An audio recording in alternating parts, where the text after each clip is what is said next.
It was almost embarrassing to try to grow my hair out because I knew how thin it was, how bald it was. It just makes you feel old. Yeah. I own a gym here in Wichita. I'm in the business of helping people deal with insecurities. It was an insecurity that I had for myself. As far as your hairline, I remember seeing it. I didn't have a hairline before. Well, it was a lack of a hairline, let's be honest, yeah.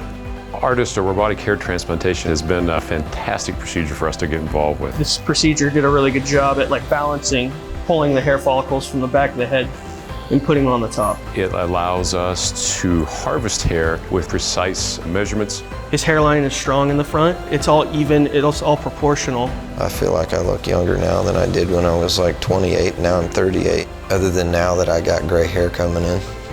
But gray hair is better than no hair. I feel like I've been given back a part of my youth, honestly. It's really been something to have my hair back.